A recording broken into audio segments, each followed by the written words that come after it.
everyone, and welcome to Not a Sex Therapist. I'm your host, Changeling Neon, and today, we're going to be talking about sex, gender, sexuality, discovering yourself, all those good things. Today's topic title is definitely maybe not straight, and you guys submitted a lot of really good questions about this topic in particular. So there's a lot of different things that we're going to end up going over and talking about. This might be a longer episode. And we're going to talk about my own experiences. I might at some point bring on a guest at some point. It's unsure when, but we'll figure that out when we get there. So let's get out of the way. I'd like to remind everyone that I am not a licensed professional by any means. If anything I say confuses you or piques your interest, please feel free to go Google it, go find out more information.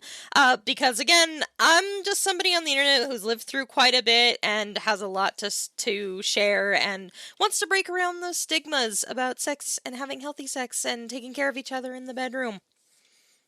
If I remember anything else, we'll get to that later. I don't think I'm going to be touching on any heavier topics today, but if I do, as always, we'll put a trigger warning at the beginning of the episode, and we'll go from there. So let's start.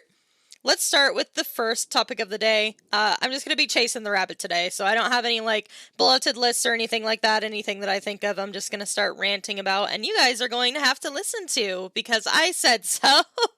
So let's get into first, I want to talk about sexuality. And I want to talk about sexuality because that is where a lot of people start. I've noticed more people often find their sexuality before they find their gender, and gender and sexuality both are very much a spectrum. Different people like different things. There's all kinds of different sexualities. There's all kinds of stuff. You've got, gay, lesbian, ace, pan, bi. It's a whole, and you've got straight. There's all kinds of stuff. There is something for everybody, and straight up just not liking sex is an option too, and I want to make it very clear that this is a safe space for people who don't have any particular liking for sex either. This is an educational podcast, and it's meant to be a safe space for everybody of every sexuality, every gender, all that good stuff. So, maybe we'll answer some questions for you guys too. And it might just, maybe you'll learn something. Maybe you'll learn something that you find is unique to you and you feel less bad about yourself and all that good stuff. So let's get right into it. I know I've talked in the past about my sexuality. I know I've mentioned my girlfriend a few times here on the podcast, but I'm going to start with my own journey with sexuality and how it started. And so for the longest time, I want to say when I was really, really young, I said before I grew up in a household where LGBT was not really acceptable. And so it's taken me a very long time to get to a point where I am now, where I am completely comfortable with my sexuality, with who I am as a person, with who I love and who I'm very comfortable with. When I started and I grew up, I know I mentioned it once before on the podcast, I used to not even listen to music where the video, even if the music itself wasn't particularly LGBT or anything like that, if the video itself had any kind of LGBTQ messaging within it, I wouldn't sit down and listen to it because I told myself that was bad and that was wrong and you can't do that because that's unnatural and yucky. And I want to make it very, very clear that is not the case. If you've ever looked into it, if you've ever done any research or even little surface level research, which is what I've done, homosexuality is not super uncommon in the wild either. There are several species across the world who do it even just for fun. So keep that in mind. It's not unnatural. Nothing is wrong with you. There's nothing to be ashamed of. Everybody has their own preferences, everybody has their own desires and wants and stuff like that, and we'll probably get more into that later on because, again, you guys submitted some really, really good questions for today, and I want to get into that and explain a little bit more just because I think this is something that a lot of people really struggle to grapple with. I know I did for a very long time, and I'm not even particularly religious. My sexuality has evolved from okay, maybe I'm bi to maybe I'm pan to, maybe I'm straight to, it has been all over the place. And that could change over time depending on the person, depending on your environment. For me, it's been a very long journey with a bunch of different labels until I finally got to where I'm comfortable now. So I want to start with bi. I think I'll just go with bi and then we'll go from there. So regardless of whether you think there are more than two genders, including trans or whatever your beliefs may be. I want to make it very clear that all gender identities are valid. All pronouns are valid. You are valid and you are loved. I know, especially with everything going on right now, it's very hard to feel safe, but I want to make it very clear that you are safe here and you're loved here and you are appreciated, and I care about you and I want you to feel seen and loved, which is why we're making this podcast, because not everybody has a space like that where they can go and ask questions and talk about things that bother them and ask for advice and all kinds of good stuff. So, like I said, we'll start with sexuality. So, I know a handful of people who, including myself, who are kind of unsure where their sexuality lies. I'm pretty confident in where mine lies now. But it is possible to be two different labels at once. I mean, whatever labels you choose at the end of the day is just for your own comfort. When it comes to looking for partners, you should care less about the label and more about the person themselves. I know that I personally identify as a demisexual lesbian, which means even though I can find someone attractive, I don't feel any kind of like physical reaction whenever I see somebody unless I already like them. A good example is like my girlfriend is a very good example. Like we started as friends with benefits before we ended up becoming partners. And for me, that was already an indicator that I really, really loved her, because if it's even if it's just a friend, I have plenty of friends who are super flirtatious with me and are like, hey, if you want to do any kind of collabs, like let me know. And it's very hard for me to determine like how I feel about it in the moment, because I have to like you before I can feel any kind of arousal. And I know that a lot of people kind of have this idea that, I do that too, because, I don't want to fuck somebody I don't know. And that's totally fine, but that is kind of different. So, when you're demisexual, it is part of the spectrum. It means that you don't feel any kind of physical, like, looking at somebody doesn't make you hot or turn you on unless you already know and like that person, which is the situation that I have. And again, it's different for everybody. Everybody's sexuality, what everybody likes is different and unique to them, and those are things that you need to keep in mind. My experience may not be the same as your experience, but I have seen people say things like, I see it more with trans folks. I see people who are against trans folks or who don't understand often say things like, if you have like a trans lesbian, for example, so male to female and also as lesbian, I often see people say like, that's straight with extra steps. And it's like, that's not how it works, because your sexuality, I feel, is very much connected with your sense of your gender and how stable you feel about all that good stuff. Like, I know for me, I thought I was straight for a very long time, but I'd never really given much thought to what I was like gender-wise. I personally identify as demigirl, so demisexual, demigirl, lesbian, because I never really felt that the term like female or anything, like, I don't feel any particular attachment to it. The only kind of for sure I know about my pronouns is I don't do he him very well, but they them fits me just fine. She hers also fits me just fine. And that's all just a spectrum. It really depends on you and where you land. And I want to make it very clear that it's going to take a long time before you get that figured out. It will. It's just a matter of it's just that kind of situation. It's just a very complicated, very messy, very unique transition and like evolution, I guess, to have to go through to realize that you may or may not agree or feel like you fit in with your assigned gender in birth, and that is totally okay. It may take you years. It may take, like, you may feel that way when you're 50, you may feel that way when you're 12, you may feel that way when you're 20. It depends on every person. Each person is different, each person is individual. It all just depends on you and where you land, and there's nothing wrong with that. Absolutely nothing wrong with that.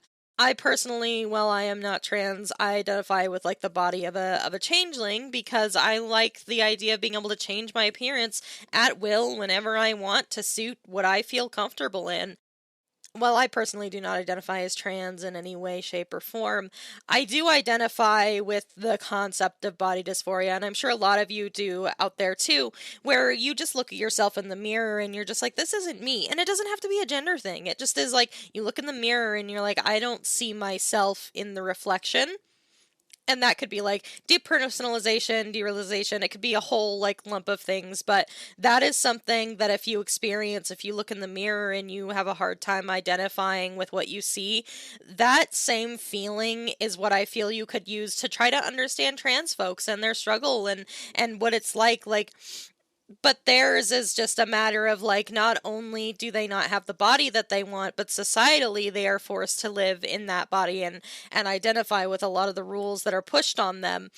And when you really think about it, like, some of those problems wouldn't even occur if you didn't have the societal pressures pushed on them for like their race or their roles, or their race, sorry, their gender or their roles. Like I've talked about before on the podcast, like, women often have this role of being like nurturing and caring and motherly and having to take care of all the people in their family, and men often have this expectation of being, very stoic, not being allowed to feel things, not being able to talk about their feelings, and all that good stuff. And it's not good stuff, but it's all things that, you know, these things probably wouldn't be as big of an issue if we had this concept that regardless of your gender, you are free to express yourself and do what you want when you want to.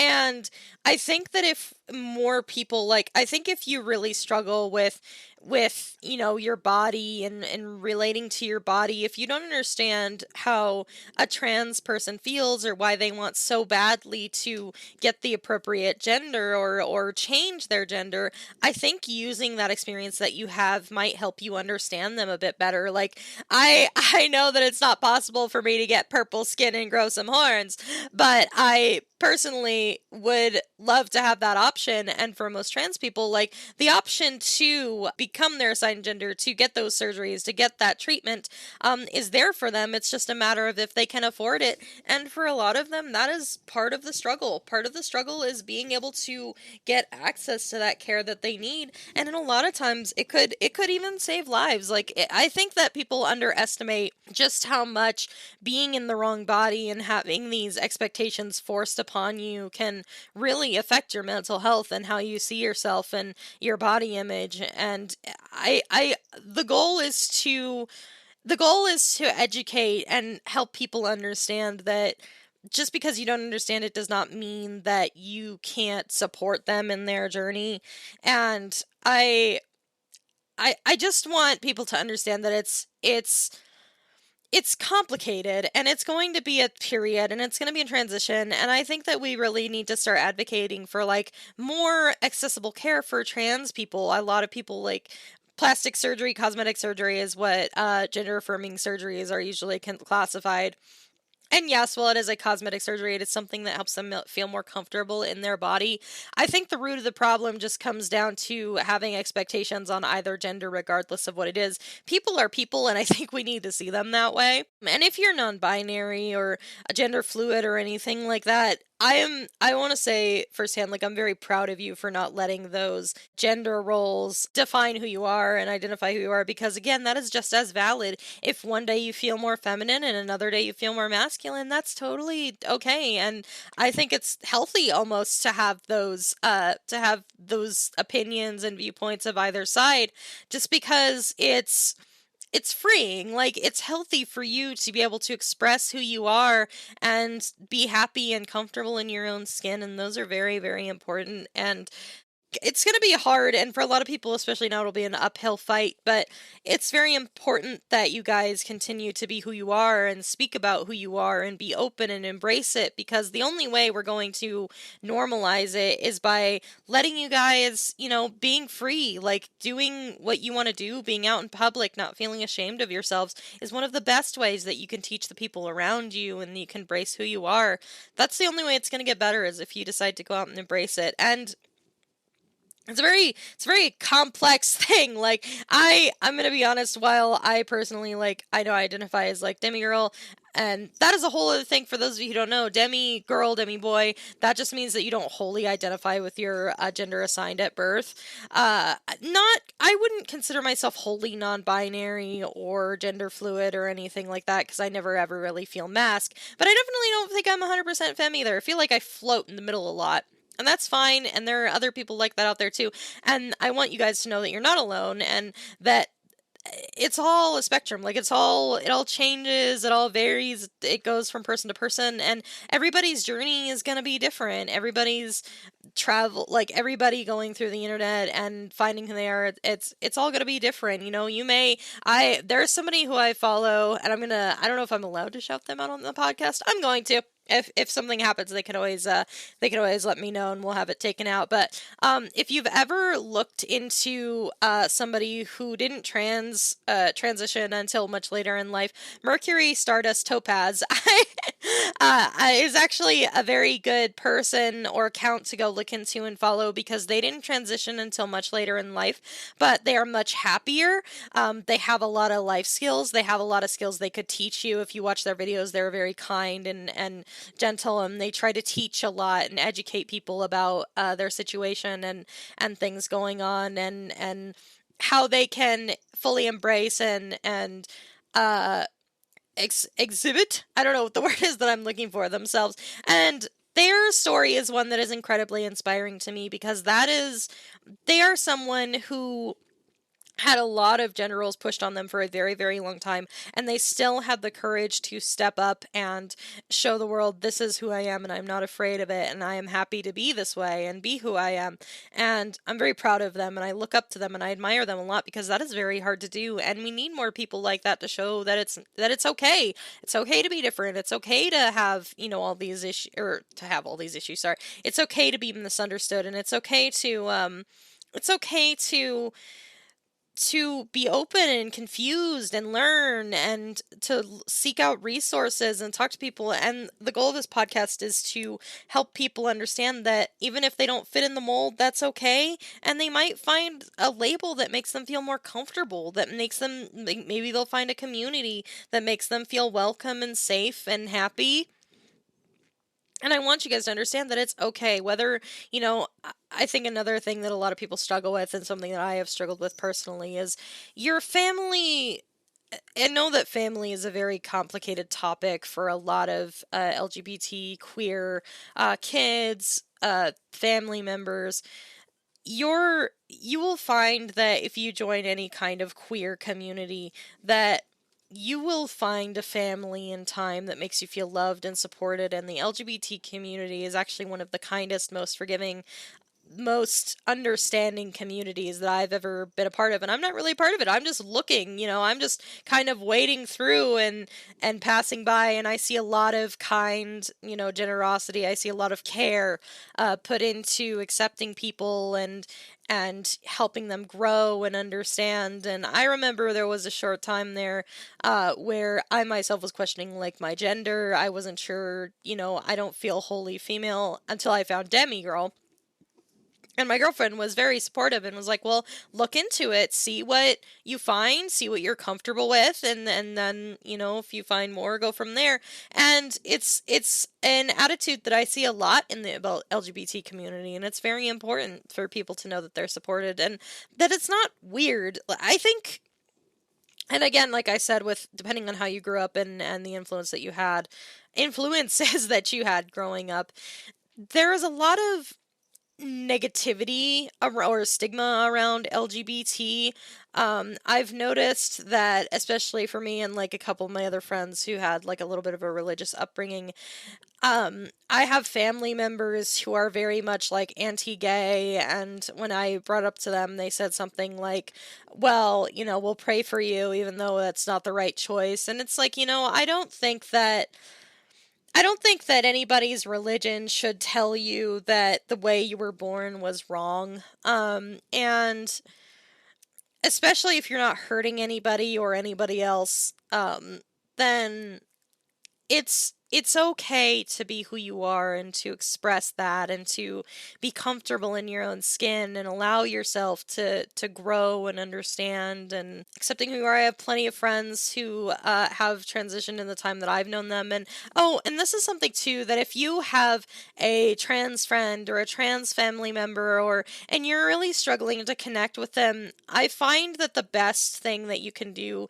is communicate with them, talk to them, be like, can you help me? Can you, and even if you don't understand it, and I cannot press this point enough, if you don't understand it, don't try to force the way you see it upon them. If you don't understand why somebody would want to transition, or if why they would want any kind of gender affirming surgery or anything like that, do not, if you don't understand it, do not try to talk them out of it.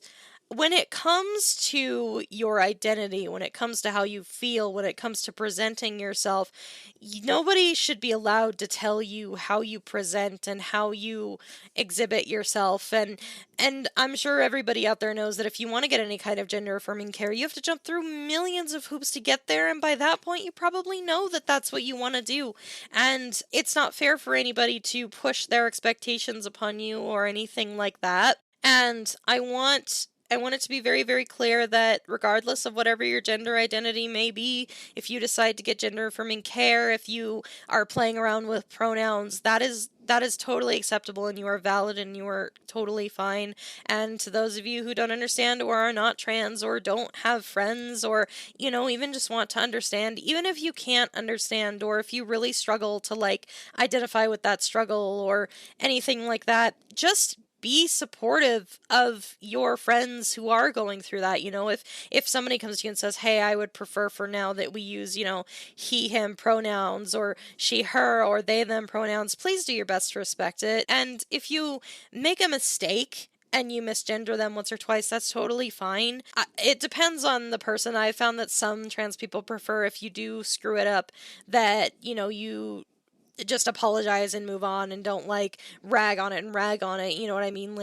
There are times where I had a friend who recently transitioned from a femme to a mask, and for the longest time I called him her, and I always used the she her pronouns. And every once in a while now, when I talk about him or to him, sometimes she her will slip out of my mouth, and I'll always be like, I'm sorry, and then move on with the conversation. Because I think what really matters, and again, I'm not trans myself, this is just something that I would assume is a normal human expectation, is if somebody is willing to acknowledge and notice that they screwed up, and they apologize, and they don't rag on it, oh my god, I'm so sorry, I forgot you were trans, or I'm just so used to whatever. I find if you drop that in the middle of a conversation, oftentimes it can make the person you've misgendered even more uncomfortable, because now it's all about them, and you're focusing on them, and you're focusing, it's I see a lot of arguments, or the trans agenda or the gay agenda or whatever it is, and it's that's not the expectation, or the typical experience that you're going to have with somebody who's trans. Most people who are trans just want to be respected and called like they would normally. If they were born in the body that they identified with, they would want you to use she, her, or he, him, or they, them, and just move on. If you say he, she, or whatever, and then you keep going on about it, then all you're doing is drawing more attention to it, and it makes them feel uncomfortable and on the spot. And I hear that a lot, I'm just not used to it, and that's totally fine, and most of the time they're very understanding. And if you are, if you say I'm sorry, and then you just continue to move on, and you do your best to change it from then on, then you're doing okay. And it's going to be a process. It's a learning process for everybody. But something that absolutely drives me insane is when I hear things about I lost my dead name today, I lost my son or daughter after they transitioned, is not, in my opinion, it's not fair. Your pronouns are just a label to make you feel more comfortable in your body, and at the end of the day, I say who cares, and I say this not in a like, I don't care if you identify as any other gender. I say this in a like, your gender matters less to me than the person that you are. It's not that big of a deal, or it's not that much of a leap for me to tell you, like, hey, or for me to change my vocabulary around because that's what you're comfortable with, and I want you to be comfortable with me. That is how you determine how somebody respects you and values you, is even if they don't understand it and they're not hurting anybody or themselves, then that's all it takes is for you to switch one word around in your vocabulary. And it might be hard and it might be difficult and you might make mistakes and slip up once in a while, but at the end of the day, you're not that's not going to be like the end of everything. That's not going to be the end all be all. Like, all you're doing is swapping out one of your vocabulary words when you talk to that person. And if you aren't willing to help that person be comfortable in your presence in their body, then I mean, should you really be around them, or do you really care enough about them as you should, considering the situation? These are all very important things, and I want people to understand that pronouns, if they're different from what you were assigned at birth, are just another matter of respect. If somebody doesn't respect you enough to respect that you want to be called a particular pronoun, then I think you need to evaluate whether or not you should keep that person in your life. It's no different from a nickname. For example, my friend, his name is Christian, but I call him Chris because, that's what he prefers to be called. And that's a sign of respect. If I go out of my way to not say his nickname, or if I go out of my way to say his full name, then I'm not being respectful of his wishes for me to call him that nickname. It's no different. It's part of the same thing. And some people really can't wrap their head around that people who are trans or identify as a certain way doesn't mean they're any less human or anything like that. It just means that it just means that they identify as something different, and there's nothing wrong with that. And that goes to for you if you are, non-binary or gender fluid and you go by whatever pronouns you feel most comfortable with. If you dress a certain way and you identify with a difference in the pronouns, then I think people should respect that about you. And, of course, there's like limits to it. Like, I feel like if you're just doing it to be obnoxious, or if you're just doing it because, it's the fad and you want to, I think that's a little bit different. But if you identify with something and you want people to respect you and accept you, then I think just telling them and doing your best to explain, I found that, like, and I know we shouldn't have to bend our, like, explanations or will to the people who don't understand, but try to find something that they relate to in order to explain it, like, imagine you have like a sports car engine and a little itty bitty like fucking Beetle. You know what I mean? Like, it doesn't feel right. It doesn't fit right. It's not comfortable, Try using an analogy that maybe they would understand if you can relate it to something that they know, like with a car part. If you have an engine that belongs in a sports car and you can take it out of the, of the what the fuck am I talking about? The Beetle and put it into an actual sports car body. I mean, it's not all that different. I know it's a very simplified, crude version of it, but that's what it boils down to at the end of the day. Just do your best to explain it, and at the end of the day, sometimes it's if somebody, if it doesn't stick with your family and your family is not supportive, then I want you guys to understand that there is a whole community full of people out there who understand and support and love you and want to be there for you if you need it, if you need the family. There have been stories on the internet of, someone on the internet will pay for their own ticket and their own lodging to go visit and stand in for a mother on their wedding when the mother didn't want to be there for the wedding because they disagree with the gender identity. And that is something that I can never wrap my head around. It's different for everybody. Everybody's gender is different. Everybody identifies a different way. And we have some questions. We'll talk about that later on in the future too. But I know I was supposed to start with sexuality and I went on a tangent about gender. So let's move back to sexuality. Oh, let's see. We have a comment in chat. Let's see. I think that's unfortunately a common misconception. Being trans isn't a fad or phase people go through. Gender may shift over time, but it's far too personal and innate to be influenced by outside factors. This is a very good point, and I think I may have only touched on this a little bit, but it's not a phase or anything like that. It takes a very long time for you to find your labels and find out what you identify with and find out what you're comfortable with. And it takes you have to jump through a lot of hoops to get to that point. And yes, like the chat said, it does take, you do shift, your gender may shift over time. I know once I identified as like a cis woman, like that was 100% what I identified as, but it's the same thing with like my sexuality. These things change and shift. People change. You change over time. It's no different for your gender or your sexuality. All of those things can shift and change over time. And I think it's very important to remember that. And actually, this is a great segue into the sexuality aspect of this episode, because I know I touched on briefly about like how my sexuality has shifted. And my sexuality started off as being straight. I was only into men. The concept of being with another woman actually like disgusted me, because at the time I didn't know that that was okay. I was kind of raised in an environment where being gay was a taboo. And I have a lot of stories to tell, and I'll go through this over time. And I want to say it was when I was in probably like 13, 14 is when I started to realize, I had my first ever like trans partner. And that partner, when we started dating, identified as male. And then, as time went on, we were together, they identified as female. And I remember at the time, they told me, and they were like really anxious about it. And I remember after they told me, I was like, okay.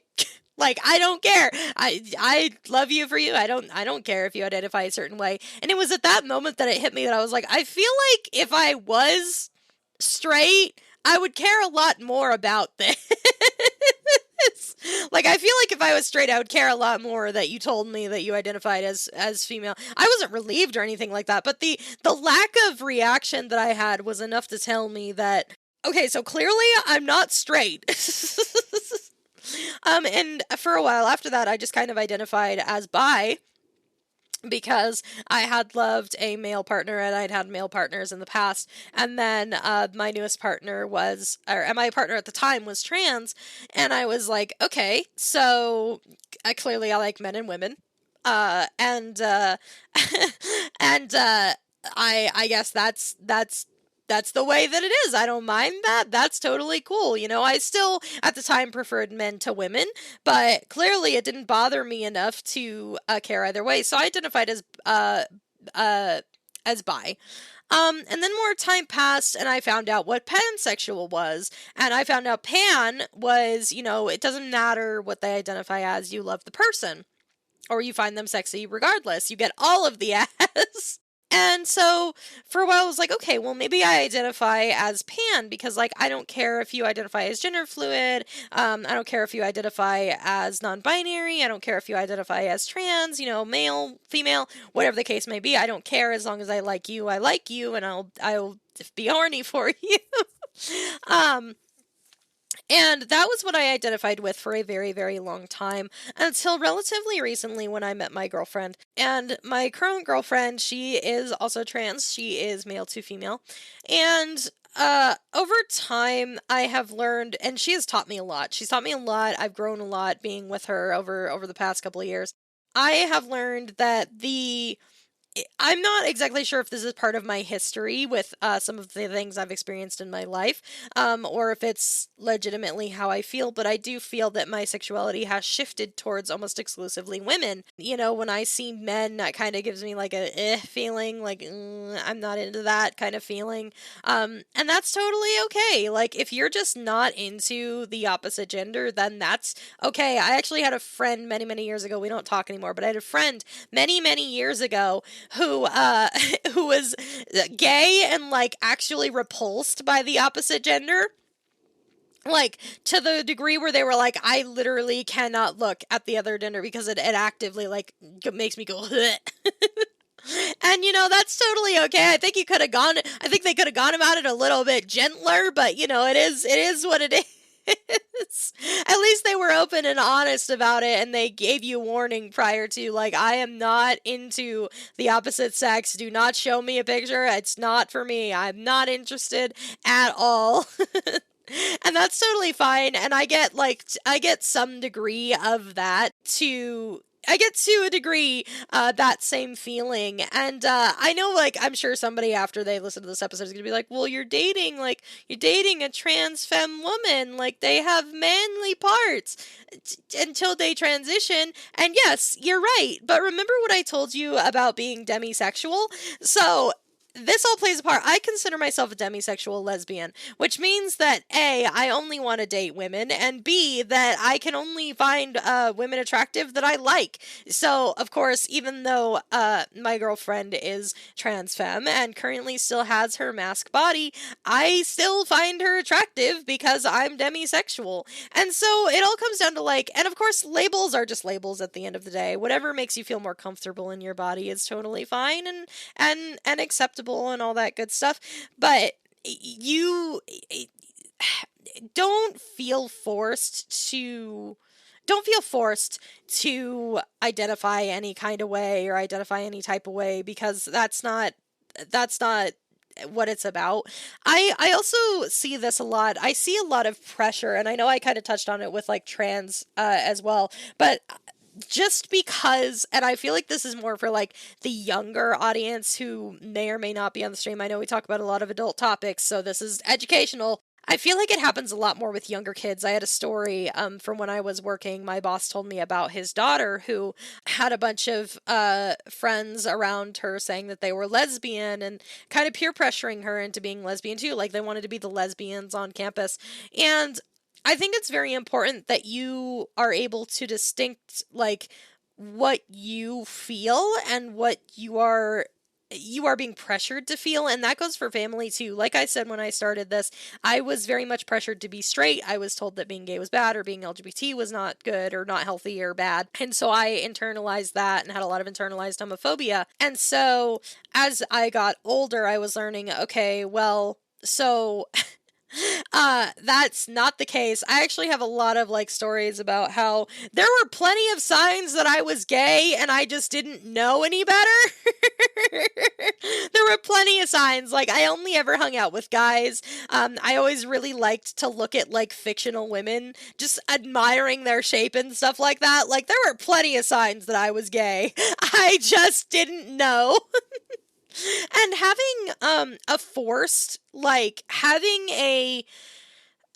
that kind of identity forced upon you can cause a lot of problems. And in the future, I know this happened relatively recently, where a man realized that he was gay. He divorced his wife, he had kids and all this other stuff, and he was like, hey, I've realized that I'm gay and I can't do this anymore. And that is totally fine. It comes with a lot of mess, obviously, because you guys were together and married and all that good stuff, but you may learn at any point in your life that you identify differently from the way you were raised, and a lot of it is just unlearning what you were taught and learning more about yourself, navigating your own growth and your own desires and what you like, and it's hard work, but it's you learn a lot. It's hard work, but you learn a lot.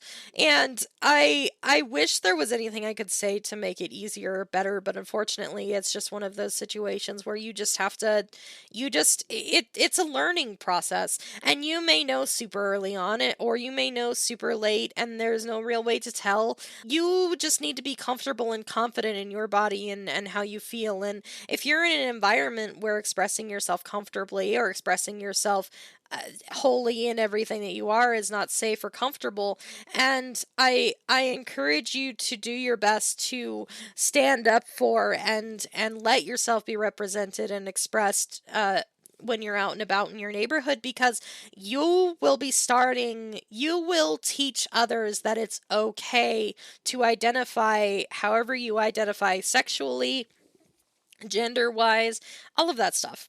It's okay. There's nothing wrong with identifying a certain way, or realizing later on in life that you don't identify with the labels that were given to you when you were born or when you were raised, and that's totally fine. if you are unsure about whether or not you're gay, or if you're, ace, or if you're demi, or whatever the case may be, there's tons and tons of sexualities out there. All of them are valid. All sexualities are valid. Something else I want to touch on too is polyamorous. There's a lot of people who are, who are raised in it to believe that monogamy is the only way, and that's just not the case. And I know this might be a little bit of like a controversial topic, and I know some people are going to be like, but it's just wrong. And if it's wrong for you, that's fine, but there are plenty of examples of polycules out there who do just fine.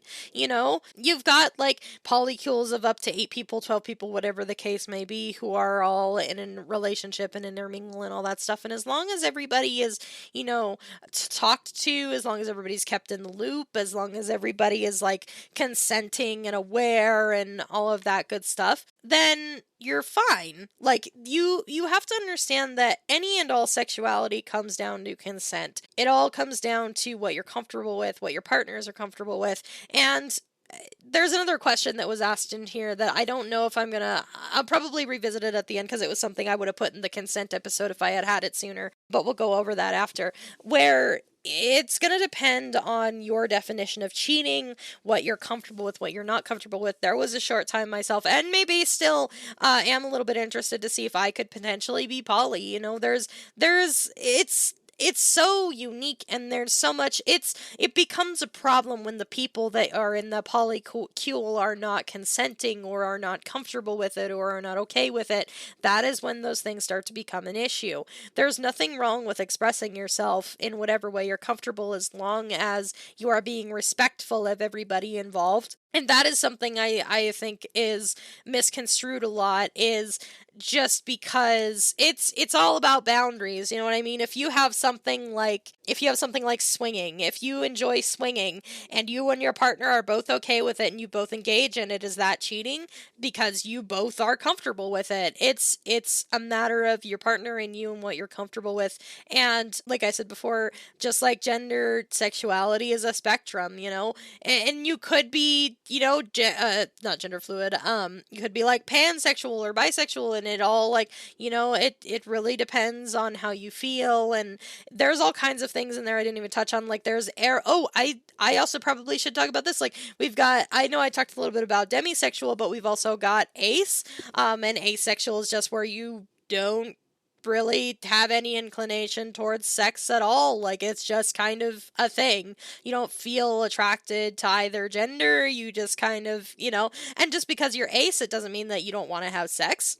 Those two things are not, you can still be horny and not be interested in sex with a person. It depends on each person, and the same goes for aromantic.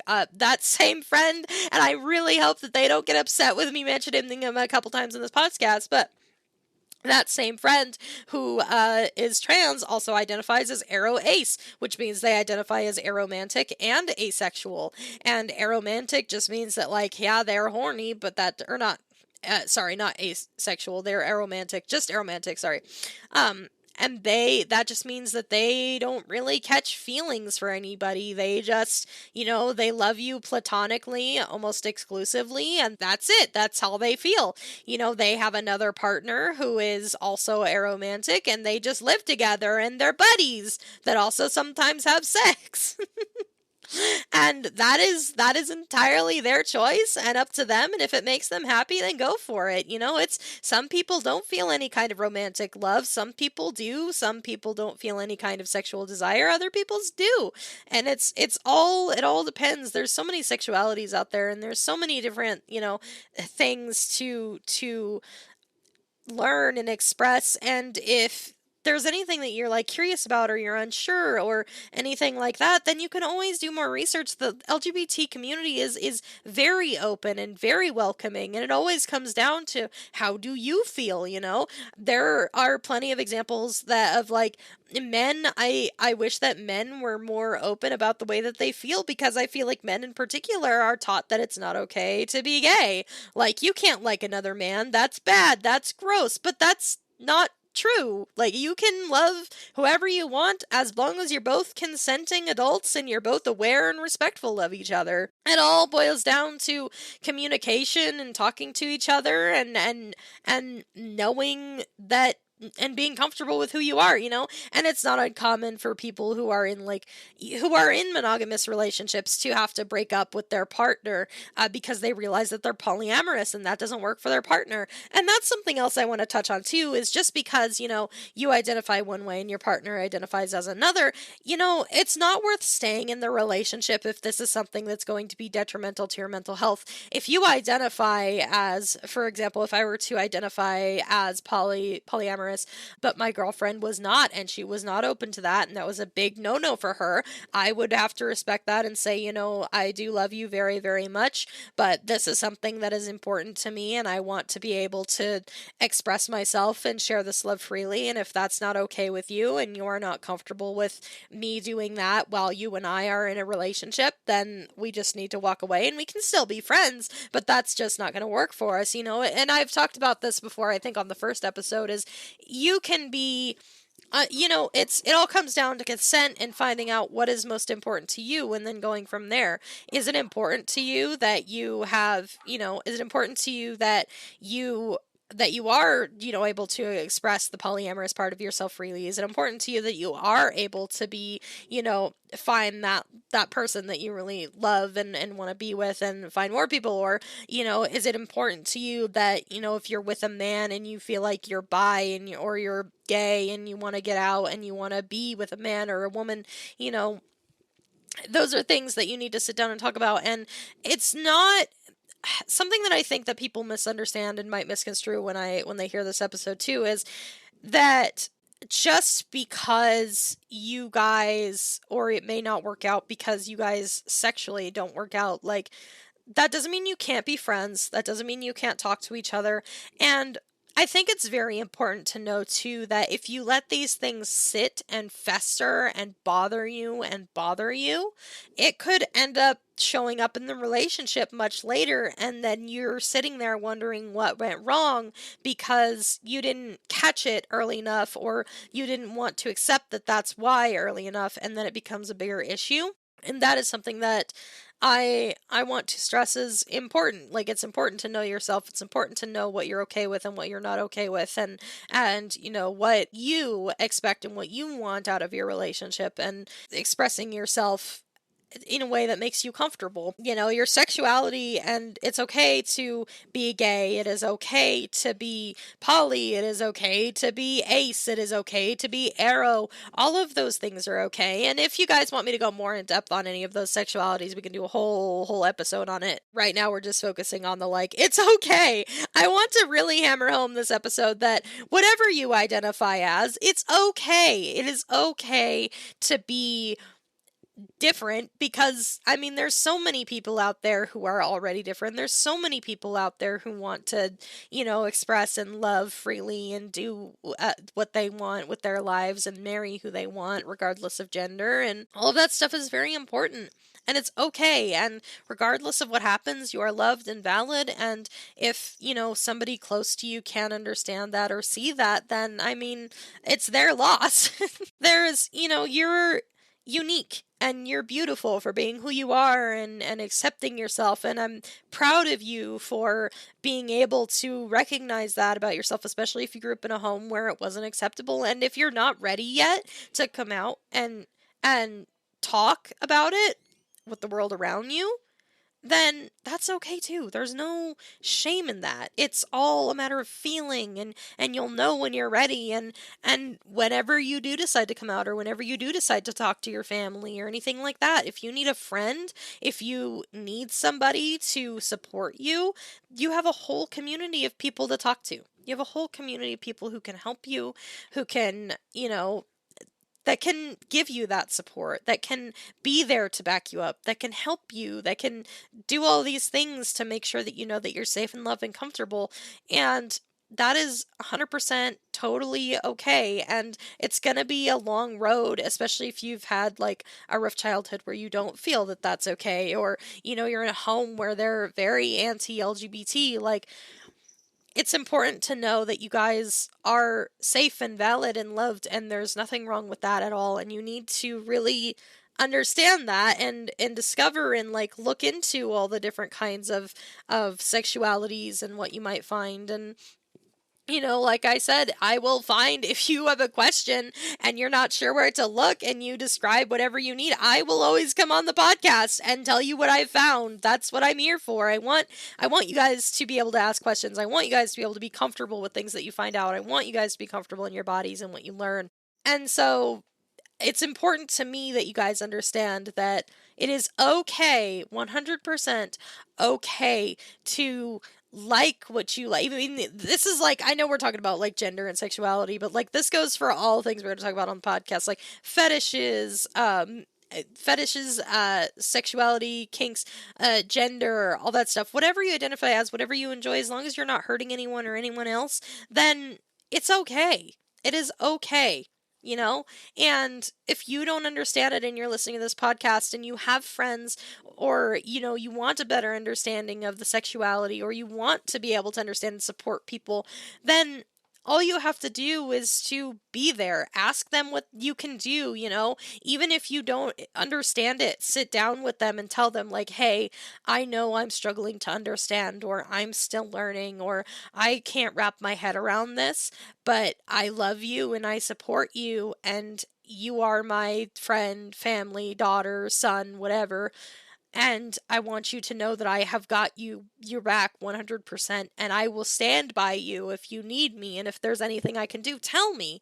A lot of the time, especially for this person who's transitioning or experiencing something where they don't understand their own like sexuality or anything like that, just sitting down and telling them that you love them and you respect them and support them and you're going to do your best, a lot of the time that is enough. That is enough for us to understand that you care and you value us, and despite, not understanding, you understand that this is important to us. Just sitting down and letting that person in your life know that no matter what, you're always going to have their back and you're always going to support them. And that's very, very important. Now, especially, it's very important that you sit all your friends down of any, community, sexuality, gender, and you sit them down and you tell them that you support them even if you don't understand it. And most of them are willing to like talk to you if you are willing to sit down with them. Most of them will explain to you how they feel and why they feel that way. Most of them are willing to help you understand to the best of their ability. And if even at the end of the conversation they don't understand, you guys still talked it out. Like you still had that sit down conversation. You guys still had that moment, and that moment is what matters at the end of the day. It really is important that even if you don't understand, they know that you're there to help them. And that's one of the biggest things. That is one of the best gifts you could ever give anybody a part of this community, is knowing that you support them unconditionally and that you want to help them be the happiest that they can be in the body that they are comfortable in.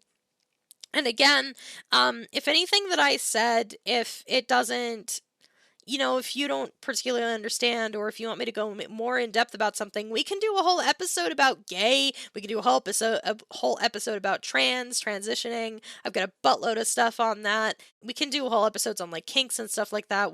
I have got all the time in the world, and I am more than happy to answer any questions or concerns that you guys have. I am very happy to answer those questions for you, and I'm very happy to help talk you through how to support the people in your life that you want to support and just don't know how. I'm more than happy to help you out with that. So please do not hesitate to, submit something on the form or contact me directly if you're comfortable, because I want to help you and I want you guys to have healthy relationships and I want you guys to feel comfortable in your skin and knowing who you are, because that is very hard. And I want you to know that you are not alone and that I'm here. I'm here to help you. I'm here to help you, educate you and teach you and give you a safe space to ask those questions without feeling judged or bad about it, because you're still learning, and choosing to not understand and choosing to be ignorant and choosing to ignore it is only making the problem worse. If you are choosing to understand the people in your life or do your best to support them even if you don't understand it, then you're already taking a big step forward in helping us be comfortable and be out and about and express who we are. And that means a lot. That already is a huge step forward. And on behalf of everybody, it means a ton that you're willing to do that. And I speak on behalf of like the people in your life too, being able and willing to admit that you don't understand, but still wanting to understand and ask those questions and being willing to be there for them means the absolute world. And I want you to understand that you can be there for those people even if you don't understand it. And for those of you who do identify a certain way and are scared or not out of the closet yet or struggling, you are loved and you are valid and you have people behind you who want to help you and make you feel comfortable. And this is a safe space for you. And this is a safe space to ask questions if you have it. If you need resources or anything like that, I can always find them and post them for you guys. But that was about an hour-long rant that I just went on about sexuality and gender. I have a couple of really good questions that you guys have submitted for me for this episode in particular, and I'm really excited to go over it because this is a really interesting question that I've really had to like sit on and mull over and probably still will when I answer it. But you guys asked some really, really good questions for this episode. So our first one, and this is a long one, how do you navigate the differences between attraction to presentation versus genital preference and how that kind of blurs the lines of sexuality versus kink? Like, I'm a guy and I'm mostly not attracted to other men, but I do think dick is hot. I don't think I'm straight, but it's unclear where to draw the line. Plus, I think the idea of women with dicks is hot, but I don't like the idea of defining my sexuality around specifically fetishizing trans women. I don't want to be a chaser. Okay, I'm going to break this question down. I'm going to go through all of these and go one by one because this was a big question. I really want to cover a lot of it because there's a lot of stuff to like, I don't want to say unpack, but there's a lot to talk about with this one, okay? So, how do you navigate the differences between attraction to presentation versus genital preference and how that kind of blurs the lines of sexuality and kink? This is a very loaded, very difficult question to answer because it is a very complex question, right? Because it sounds to me like you're not attracted to masculinity, but you are attracted to the genitalia is kind of what I'm getting at. So like you said, women with penises, that is something that you find attractive and arousing, and that is totally fine. That seems like it would be a question of, again, like you said, you don't want to, you don't want your sexuality to be fetishizing any particular kind of group. But I think that it's important to kind of sit down and like think, go through different situations in your mind. Like, I know that's not very helpful, but let me explain. So I think it's also very clear that you're likely not straight. I'm not going to say definitively one way or the other because I don't know your situation and I'm not, I don't know you intimately, but I would say you're definitively, or you're not definitively, I would say you're not straight. That being said, it doesn't sound like you are attracted to masculinity at all. You might really enjoy, like, it kind of sounds like it slots in, like you said, into a kink more than a sexuality. I don't think that you're straight, but I do think that a lot of this is just playing into kink territory.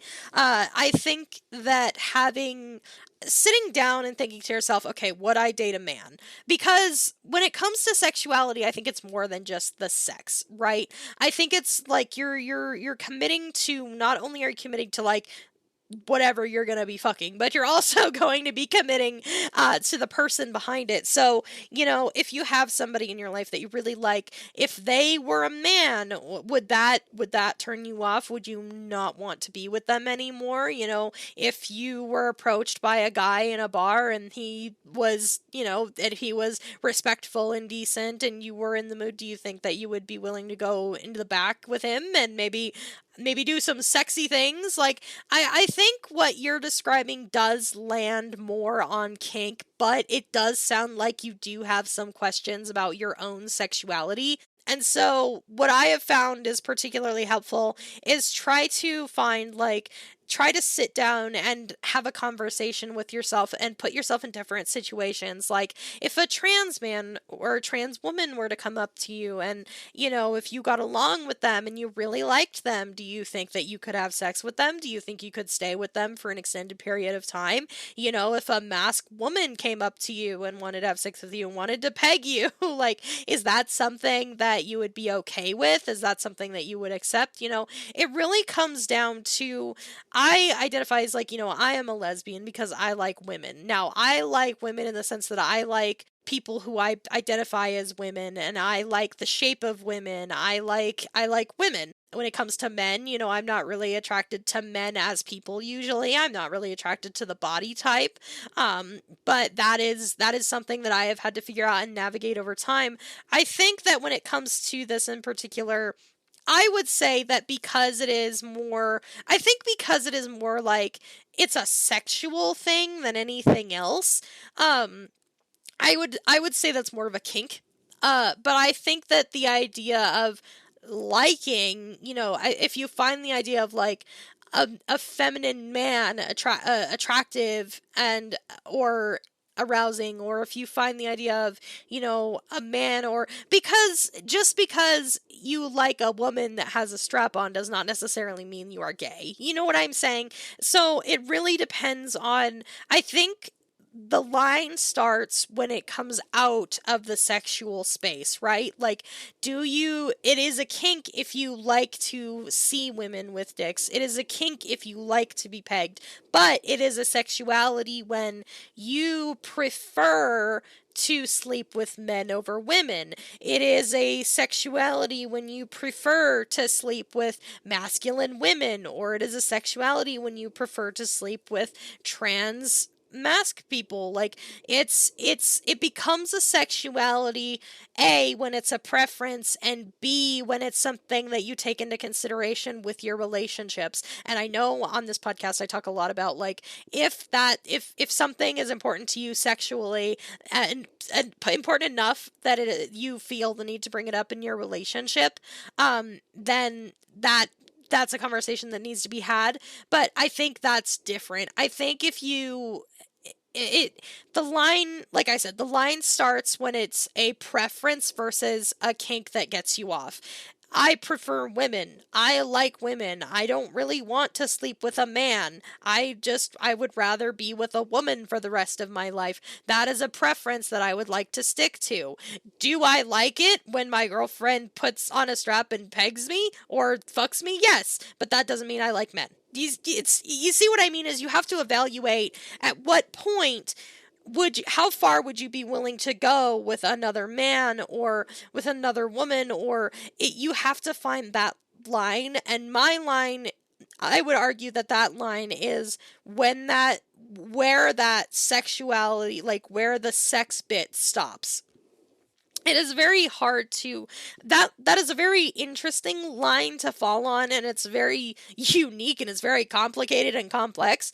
But in your situation in particular, I would say it sounds more like a kink, but I would do more research into your own sexuality, because I know I said this at the beginning of the podcast, but sexuality or kink can also be a very good gateway into realizing what kind of sexuality you may have. Like, if you enjoy, like, femboys, just for example, if you really enjoy femboys, like you like men or if you like the dick under the skirt, if you like the skirt, if you like the feminine outfit and everything, but they have a peen, you could say that you are gay if that is exclusively all you want. If you only want the peen, or if you only want the puss, then maybe you're bi or straight or gay or whatever the case may be for you specifically. Like, femboys could be a kink, not necessarily a sexuality, unless you only want to date men or femboys, then it becomes you are gay. Does that make sense? I hope that makes sense. I hope that I answered your question. If you need any more clarification, you can always submit another question or ask me to clarify again. You found the form and submitted this, so feel free to do so if you have even more questions, or if I helped at all, or if I didn't help. Feedback is always welcome so that I know I'm helping. But those are, I would say it starts to become like, do you only want one or the other? Or if you don't care if it's either, like, you need to sit down and talk to yourself about, like, what do you want? What do you not want? What is only, like, I think a very good way to look at it too is like the post-nut clarity. And I know that post-nut clarity is a fucking nightmare, especially if you're into like really kinky shit like me. But if you think of it after you have a clear head and you're like, well, I don't really want to sleep with a guy, like, that doesn't sound good. Or, you know, if you, it's different for everybody. If you have that, like, when you're horny, you're like, oh, that sounds really hot and I would want that done to me. Or like, you know what I mean? It's, you have to decide at what point, like, when does that diverge? When you are being kinky, when you're in the mood, is that something that you're asking for, or is it something that you're looking for in a partner actively? If you only want one or the other, or you're in between, you know, if you like women and you like men, or if you like women and you only like dick, you know, it's, you can like one or the other, you can like both. Maybe you're pan, maybe you're bi but female leaning, which is also a thing. Like I said, when I identified as bisexual, I lent towards men. You know, it's a spectrum. It depends on where you land. You know, there are certain people who have certain not expectations, preferences. I can identify as bisexual and still prefer women to men. That's totally fine. And if that's the case that you're in, like, you are bisexual but you prefer women, and you like femboys, then that is okay. That is something that you need to sit down and consider, and run a couple situations in your head, see how it would work. A smaller question, but is it normal to not get post-nut clarity, like keeping the same level of clarity throughout the whole scene? I would say it's not abnormal. I've never had a situation where I haven't had some degree of post-nut clarity. I think it depends on how deep into it you get, right? I think it's normal. I mean, it's totally normal. It depends on the person, obviously. It's unique to you, as most things that deal with sex and sexuality are. But I find that depending on how in the scene they were when it happened, I mean, and you have situations where, like, if you're in the middle of having sex and you're thinking about, like, your taxes, like, that's just an example, not a common one, I hope, but just an example, you're probably not going to have any post-nut clarity because you were thinking about your taxes when you were fucking. You know, if it's something that's like everyday life is stressing you out or anything like that, and you're not in the mood or you're not thinking about it, then the chances of you having or going through any kind of post-nut clarity are I would say relatively low. But I don't think it's abnormal to not have that happen or anything like that. I know for me, as a sub and as somebody who gets really, really into it, having that, like, being that deep into the subspace where that's like all I'm thinking about is the pleasure and what's happening. For me, post-nut clarity hits like a fucking brick sometimes because I'm now stepped out of that headspace. I'm now in a different headspace. Now I'm thinking more clearly. Now I'm not thinking with my body. It is not uncommon for people to feel post-nut clarity or not have post-nut clarity. I think it depends on the person. I think it depends on the situation. Some people may not get as into it as I get into it when I'm having sex. You know, it's different for everybody. Everybody has their own things, their own preferences. All that stuff is not, it's not abnormal. It just depends on the person, it depends on the situation, and it may just be different for you or whoever. It may just be different, and that's totally okay. What is important though is, regardless of if you do have that and you feel you have that, like, post-nut clarity and you need to relax or whatever, remember to talk to your partner about aftercare too, because sometimes post-nut clarity can be a bitch. And I know for me, sometimes it gives me a lot of, like, anxiety and not, you know, thinking about things that happened and going, oh my god, I can't believe I did that. Remember to talk about aftercare with your partner too, involving that as well. If that's something that bothers you, you know, make sure that they're taken care of. If you don't have any kind of post-nut clarity, or you're of, say, like, you know, if you're of sane, level-headed mind afterward, maybe it would be good for you to take a step up and ask, you know, how are you doing? How are you doing? You can initiate the aftercare if post-nut clarity is not something that you experience relatively regularly. It really depends on the person. It really depends on how you feel. Those are all things that I would, you know, I don't think it's abnormal. To answer your question in short, I do not think that it is abnormal to not have any form of post-nut clarity. I think it depends on the person, it depends on the situation. So don't feel bad about that or worry about that. This question, how does one figure out which part to identify with? I have absolutely no clue what to identify with. I don't know if this makes sense. Well, it sounds to me like you might be non-binary. Is kind of what I get reading that. If you have a hard time identifying with either part of like with either genitalia, you might just be gender fluid, where you don't particularly feel any one way, or non-binary. Sorry, non-binary is one where you don't feel any particular way. When it comes to how to identify, it's just what you feel comfortable with. For example, I don't really that strongly identify with being a woman, but I don't. When I think about potentially having a penis, I'm like,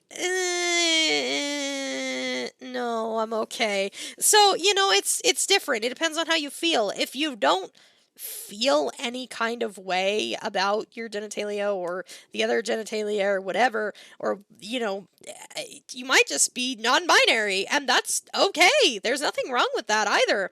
And there's no, again, I can't say anything for sure because, again, I'm not licensed, I'm not a professional or anything like that, and I don't know your situation, but it sounds like if you can't identify with either, maybe you're comfortable not identifying with either.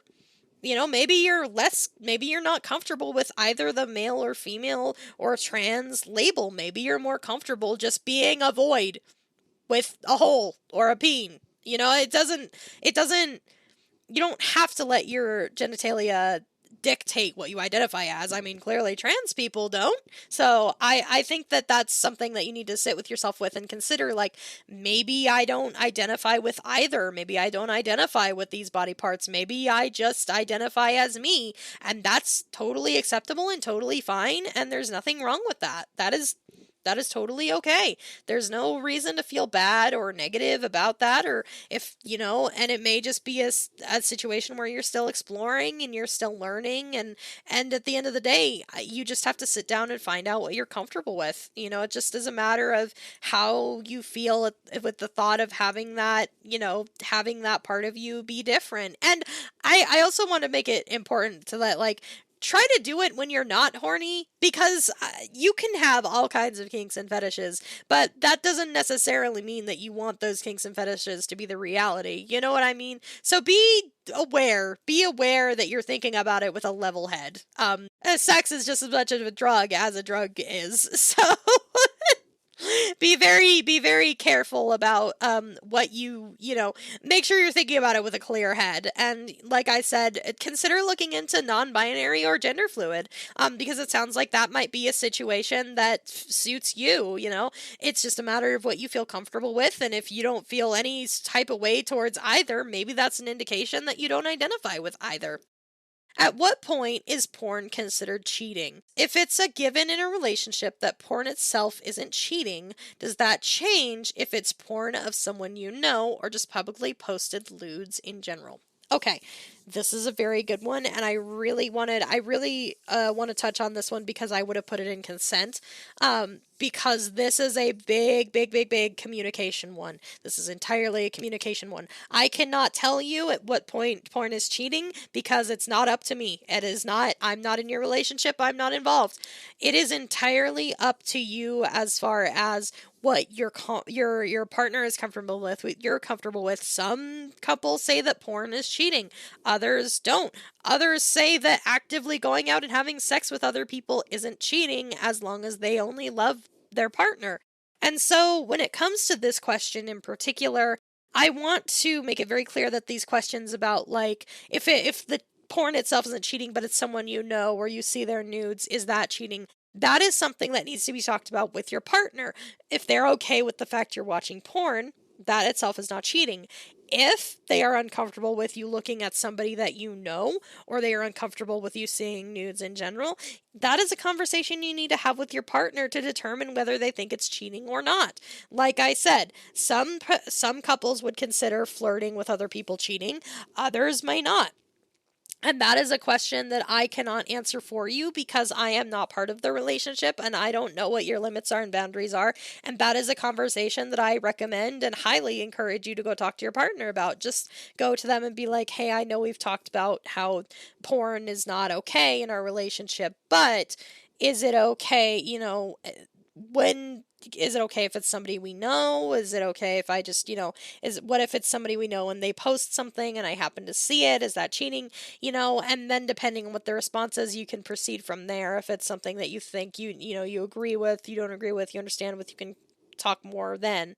That is something that, as much as I wish I could help, I cannot, because it is entirely between you and your partner. I'm very, very glad you asked that question, because it is, marriage, sorry. A relationship is just between you two and compromising and finding what's the best rhythm for the both of you. If one of you feels that it is cheating and the other does not, or if you feel that that might be cheating and the other doesn't, then you guys have to discuss, is it cheating? Do you understand my side? Is it okay with you if I do this? Is it okay with you if I do that? You want to make sure that you guys are both aware of what's okay and what's not okay. So it's very important to make sure that you guys are aware and you know what you're looking at as far as, what is your partner okay with? What are things that they aren't okay with? What are things that they are okay with? Try to have that open communication with your partner. And communication is very, very important to have with your partner, because if you don't have that, then you have to have that open door. And I say this as it's very important in any kind of relationship. You want to make sure that if you have that, that if something like this bothers you or you are unsure, that you talk to your partner about it. Make sure that communication is open. Make sure you guys are aware of what each other is saying. Make sure you guys know what you're comfortable with and not, and make sure that you guys can talk about this. I cannot stress this enough. It is very important that you guys know what your limits are, what your boundaries are, what you're comfortable with. If you guys don't have an open channel for communication, it's going to lead to a lot of bigger issues, especially if you're unsure, especially on the grounds of cheating. Cheating should be something you guys establish really, really early on. What is cheating? What's not cheating? Do you think this is cheating? All that stuff. Because you don't know, especially if that communication isn't open, then you do not know where their line is, where your line is, all that good stuff, and it can cause issues. So make sure you do your best to open that channel of communication with them. See if you guys can open up a time to sit down and have a space and talk to each other about what they're okay with and what they're not okay with, and go from there. Just try to communicate, figure out a plan, go from there. That is going to be the end of today's episode. I appreciate you guys so much for being here, for listening. If you enjoy what I do, if you're enjoying the podcast, or if there's any questions or anything that you have and you're curious, or you wish you could be here to interact with me, to ask questions live like we did in the chat today, or if you want a response to your question right away, feel free to visit me when I'm streaming these podcast recordings live every Monday at 10 a.m. EST. So whatever that time is for you, figure that out. We can go from there. If you want to check me out, I do make a bunch of other content. I am a VTuber. I do streams every day. I do 3D art, do commissions, all that good stuff. If you want to submit a question to the forum, you can go to the link I'm about to give you and click on the Not a Sex Therapist banner, and it will take you to the website where you can scroll down and find a link to the forum where you can ask questions. And like I said, if you want to get a hold of me, if you want to go see all of the other stuff that I make, feel free to head on over to changelingneon.card.co. That's changelingneon.carrd.co. And I hope that you all have a wonderful rest of your day, evening, night, and I will see you on the next one. Bye bye.